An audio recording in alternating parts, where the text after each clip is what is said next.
Thoughts on FlyQuest. The FlyQuest stuff is really weird. They ended up what do they get? They got like Prince, right? Hold on, let me see what FlyQuest's rumored team is.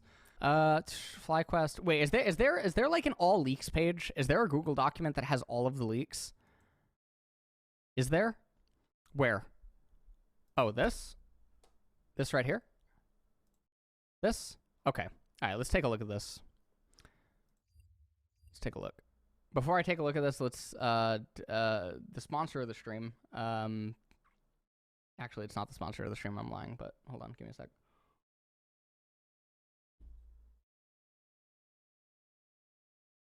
Fuck me. So let's take a look at all of the rosters. So C9 is Fudge, Fake God, Blabber, Tomio, Duplex, Eminus, Berserker Lost, Sven Zazel, and then Mithy as head coach with Max, Waldo, and Tails. So this is not all of the changes to the coaching staff for C9. So I don't know why this is written this way. This is not all the changes. Obviously, Revan is down to Academy for C9. He's the head coach of the Academy team. It's really apparent with C9's current formation of their Academy team that they do not actually care about making the players, like, they don't care about fostering talent or anything like that anymore. I think Amaneus being in Academy, even though I think that he is perceived as a better player than Duplex, is mostly because Amaneus has an extremely abhorrent reputation. And so I think that what they want to see is, can Amaneus deal in the Academy environment? And with Revan being the Korean and being a head coach there, maybe that'll end up helping, especially because of his age. Seeing if Amaneus can actually kowtow to everything going on there, and then maybe he ends up getting promoted. And then Sven, I guess, ended up staying, which I assume means that he just didn't find any ADC things, and now Zazel is back playing support. So all in all, I think that C9, I don't really know. I mean, their power level is not really that different. In terms of anything, I do think that they have a lot more upside in the mid lane now. They have a lot more potential growth inside of the mid lane, and I think that that's definitely very good. The coaching stuff, not all coaches seem to be announced, at least not with everything that's going on here. So that's interesting. So we'll see. Okay, 100 Thieves is Tenacity closer. Sorry, Tenacity closer. Bjergsen, Double Lift Unforgiven, Busio Destiny, and then I don't know who the hell this is. Who the hell is this? Who? I don't know who this is. Okay. So the 100 Thieves roster is also different than what it was projected to be a little while ago. So this is very interesting. So the 100 Thieves roster... Wait, where's the music, by the way? I just realized... Okay, now we're good. We got the juice on. We got Bejeweled by Taylor Swift. Okay, so I think the 100 Thieves roster is... So Busio is really, really, really good. Busio is really good. Now, the problem is does Busio get... does Busio get, like, tainted? And what I mean by that is, like, does he end up having to, like, strive just to stay on the team? Or can he actually continue to grow and, like, do all this other great stuff? This is one of the main problems when you enter a roster and you're surrounded by people that have been around for, like, a really long time. So I think in this regard, it's definitely very good. I'm very excited to see the 100 Thieves roster end up playing, though, so I think that's good. Someday Soul, Inspired, Shaden, Jojo Pion, FBI, Vulcan Smoothie. So I don't know why Shaden agreed to this unless he was actually just removed from C9. He's never promoting over Inspired. However, things that I heard in like October or November, etc., was that I believe Inspired was wanting to go back to LEC. I don't know if that's actually true because I never actually talked to Inspired directly about that. So I think in that regard, you know, maybe Shaden can end up promoting one day if actually Inspired does want to end up leaving. But all in all, I mean, this roster is essentially... I mean, I think this roster is worse in general. I think, like, Danny not being there, I actually didn't think that bad of Kaori.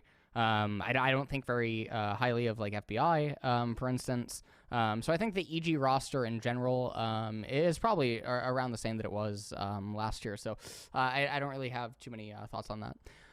So we have Summit. Rumored is Umti, right? So we have Summit, Umti, Harry, APA, Eon and Core JJ. Now, I knew about the Korea, the Korea Liquid team probably end of October, early November. Team Liquid just wanted to make a pure Korean team, and I think that's fine. So they ended up getting like Marin or something, right, as like a head coach or something. So this is all fine. This roster will also be interesting. The main problem is that the I'm not so certain about the mid. Umti is probably going to be a fine role player. The other good thing about Umti is that he's fluent in English, even though he's just very nervous speaking it. So I think in this regard, it's all fine. Yeah, this is all good. I think this roster could definitely probably end up doing something just because they're going to have like culturally motivated reasons to win, and I think that is very good. So hopefully that's gonna be good. CLG is Dokla, Contracts, Palafox, Luger, and Poom. Okay, and then their coach are ThinkCard and Juves. And so this roster, I mean, yeah, they had a miracle run, right? At one point. So I mean, I don't really know what to expect. I think that CLG's ability to perform last year was also somewhat of a byproduct of other teams having issues, like just legitimately. CLG was actually doing relatively well in a lot of the games, but so many teams in LCS in summer were really legitimately having issues. And there was also like C9 having some issues like randomly throughout as well. And then 100 Sins being 100 Sins back then. So, I mean, all of this definitely ties in together, right? All of this ties in together. TSM, so Solo, Boogie, Maple, Neo, and Chime. So TSM are done. TSM will, I mean, this roster will never be a top team. This is one of the most perplexing things in the world. These are all relative. I mean, look, I don't mean to be disrespectful. I really don't. These are all bottom tier players in their roles. With the exception of like maybe Maple. But the problem is that I don't actually think that Maple is like the same Maple that he once was. Like this is just a bottom tier roster all around. This is definitely the FTX budget cut. I just don't think that TSM really maybe cares about League that much anymore. And I mean, why really would they, you know? So I mean, it's sort of like, it's sort of just how it goes. FlyQuest is Impact, Spica, Vikla, and then Prince, and Ayla, and then Winsome. So this is really interesting because Winsome is American. So with Ayla there as well. Now, with Vikla, Prince, and Winsome, I wonder if Winsome will end up getting promoted so that they have the 3 Koreans. Well, they have 4 Koreans, right, with Spica. And so that would be actually really interesting. That could also be a roster much like the Team Liquid roster that could maybe end up doing stuff. The Vikla Prince thing is maybe the best ADC mid duo in the league. I think that Berserker is better than Prince. I think that Prince really did turn up in LCK. I think that Prince was phenomenal. But I think that Berserker probably is better than Prince, just from like watching all of the games. However, I think that Vikla is probably going to be better than Duplex, and yeah, I think he's going to be better than Duplex, even if I do think that he's worse than MNAS. But we already talked about like the differences between MNAS playing and Duplex playing. So I think that the FlyQuest roster has the potential to be a contender, but there's definitely things that I think just make no sense with some of the offseason moves. So I mean, that's sort of like whatever. But that's okay. Golden Guardians, Licorice, River, Gory, Stixay, and Hui. So some of the stuff is the most perplexing in the world. Also, I think like Gory's good. Gory's definitely good. Gory's probably Gory might be the best mid laner. Gory's probably the best mid laner. Yeah, Gory's probably the best mid in LCS next split. But the problem is that he's just surrounded by like a lot of not great stuff. So Golden Guardians, I think I'm gonna project Golden Guardians to be 6th. I'm gonna project Golden Guardians 6th. So let me start making a notepad. Actually, let me start making a notepad. All right. So 6th, I'm gonna have Golden Guardians. I'm gonna have Golden Guardians 6th. Immortals is Revenge, Kenvi, Ablaze Olive, Tactical, and Fleshy. And then Dig is Armut, Santorin, Jensen, Spawn, and Ignar. Okay. So I am going to say that 10th is Immortals. Yeah, I'm going to say that 10th is Immortals. I'm going to say 10th is Immortals. I'm going to say 9th is TSM. This is just my initial prediction. Yeah, I'm going to say 9th is TSM. I'm going to say 1st is... I just think C9 is going to have problems. I think C9 is going to have problems. I really do. EG, it might actually be Fly, man. It might legitimately be Fly. Because, look, you got to look at this, right? You got to look at this.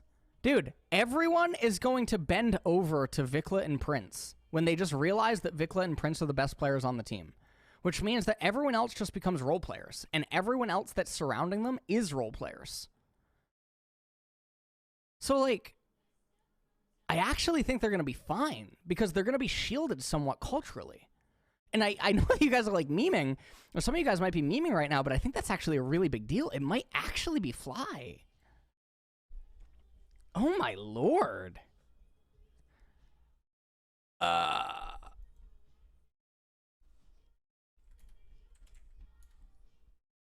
I'll do this. Yeah.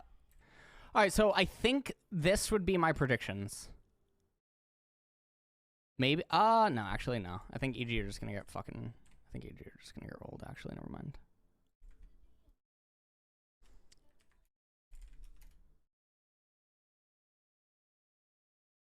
Maybe C9 just lose to TL, dude. No, they don't. There's no way. This is what I think. Okay, this is what I think. This is what I think. Yeah, TL jungle is supposed to be UMT. Yeah, we already commented on this. Okay, so this is NA. These are my NA predictions. These are my at current NA predictions, and this is with me knowing some of the stuff that is not actually in this thread. Like for instance, I believe that the jungler is UMT, and the C9 coaches are not all fully announced, and then there's other stuff that is also missing from the list. So I mean that's sort of whatever. It's all good. Okay, G2 is Broken Blade, Yike, Caps, Hansama, and Mickey X. Mickey is back. Wow, okay. Okay, Fnatic, Wonder, Razork, Humanoid, Reckless. Reckless is on... Oh, Reckless is ADC. Okay. And now Humanoid, Razork, and Wonder. What a mix-up, okay. Crusher and Jarg, okay. Mad is Chasey, Elyoya, Niski, Karzi, Hillisang. Okay. Photon on Vitality, that makes no sense. That makes literally no sense. The whole Photon thing is one of the most perplexing things in the world. Because he was on T1 Academy. I'm pretty sure that he's the top laner that we played against a year ago. Like me and Nemesis Scrims. I think that's Photon. That doesn't make sense. So Photon, Bow, Perks, Neon, and Kaiser. Honestly, the one... All right, so look, here's the thing. So Photon, to my knowledge, used to actually get flack from Sella. So here's like a story, I believe, right? I could be, unless something's changed or like I'm just totally misremembering. But Photon actually does not agree with like the really aggressive play, which I believe 4 of these players on this team agree with. So the top is actually out of place, personality-wise, I think. With that being said, though, everyone else on Vitality is kind of in line, but that doesn't necessarily mean anything because you had Alfari in top lane before, and you had Selfmade and everything, and like nothing worked out, right? They were all obviously sinners. So I mean, it's totally fine. Whippo apparently refused to join according to Twitch chat. What, top lane or something? I guess. Heretics is Evi, Yankos, Ruby, Jack Spectra, and then Mursa. Now, one of the really cool things is that Heretics tried to make some more even power moves that are not obviously listed here, and I didn't actually see any sources reports about. Heretics tried to get access to some other players and some other coaching staffs that were actually all really big names from other major teams. But obviously it never was reported, and it didn't end up being the end case. So I think in terms of Heretics' situation, yeah, this is fine. I think this is all fine. This is all good. This is all good. Okay. Excel, Odoamne. So the one thing that I will say is that Evi is not an import level player, so I don't understand what the decision was here. I genuinely don't get it. Evi is not import level. He's just not. He's not import level. He's not better than most Western players. And then you're going to have the communication issues, which just don't make any sense. So I don't understand the whole Evi thing. It's one of the most perplexing things. It just doesn't make any sense. Also, Evi, I think, is like a late bloomer. And what I mean by like a late bloomer is that I think it wasn't only until like the last 2 years that he started actually getting into high MMR career despite playing for a really, really, really long time. I think his main primary focus is actually not on mechanics, which is actually an issue for sure. EU tops are kind of weak, it does seem like, yes. Excel, Odoamne, Xerxes, Vethio, Patrick, and Targamas. So I just feel like this is a disaster waiting to happen. Yeah, I think the Excel roster is just a complete disaster waiting to happen. Just from like basic surface level opinions that I have about like you know, how these players play, or like what their preference to play is, and like how they think about the game. And I think the personality stacking is really, really, really important. SK is Irrelevant, Marcoon, Certus, Exakick, DOS, and then Swiffer. So that's interesting. Okay. Swiffer as the coach. Okay. And then BDSM is Adam, Sha, Nuclear Int, Crowny, and Labrov.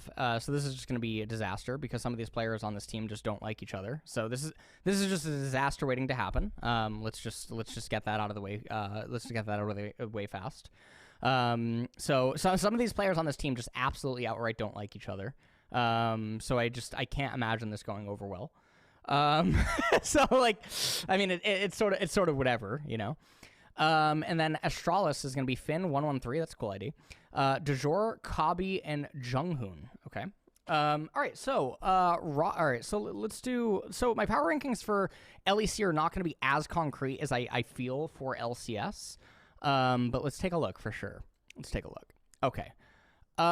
So right off the bat, what is the worst team I think in LEC? So I think the worst team in LEC is SK. I think we're going to give SK a 10th place rating. And then after that, what is going to be the next worst place team? Let's take a look. And I think I am going to arrive at Astralis.